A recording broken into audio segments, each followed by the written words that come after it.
Surah Al-Mujadala is the 58th surah of the Quran. It's a very different surah of the Quran because it deals with, in its first 4 ayat, an incident that occurred in the Prophet's life, ﷺ. In Allah's wisdom, He decided that this story should be remembered until Judgment Day. And these 4 ayat are dedicated to this one conversation that the Prophet ﷺ had with a woman who's otherwise not very famous at all. She had a problem with her husband and she wanted to discuss this problem with the Prophet ﷺ, and I'll explain some of that to you in the course of this khutbah.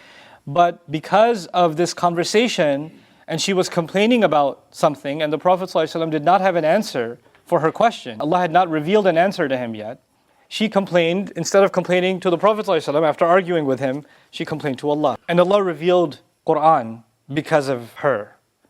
And years later, after the Prophet ﷺ had passed away, one time, Umar bin al-Khattab radiallahu anhu, who was the head of state, you can think of it in today's terms, he was the president. And he was traveling with an entourage, with a security detail. Nowadays, you know how sometimes when the president travels, they have a motorcade, and they have a security detail, and they've got important personnel with them in multiple cars, and there's like a train of cars going through. And they have, of course, a short deadline, they have to get somewhere. So Umar bin al-Khattab was meeting with a bunch of delegates from different parts, in Quraysh, etc., and she happened to be passing down the street. Years later, this is after the Prophet ﷺ passed away. And she was passing down the street and she said, Ya Umar. She just called him, Umar. And Umar radiallahu anhu stopped the caravan, stopped the entourage, and the official government trip. He got off his horse, he went down and he started talking to her. And she starts yelling at him. And she says to him, I knew you when they used to call you Umair. In other words, Umair means little Umar. So I remember you since you were little. And then she's giving him you should fear Allah, now you're a big shot, huh? Now you're head of state, you're the Amir al-Mu'mineen, look at you now. Always fear Allah, always remember Allah. And she talks to him for a good hour.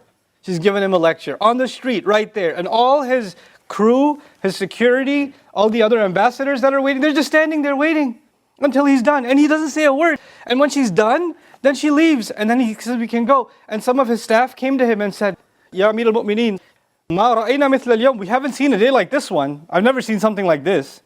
What, you stopped all of this, all of these VIPs, Bil Ajuz, this old lady, that's why you stopped? And he said, this woman, when she complained, her complaint was heard above 7 heavens. And Allah revealed Quran for this woman. If she talked to me all night, I would have been standing here. If she kept me the next day, I would have been standing here. The only time I would have left is if she gave me the excuse to go pray.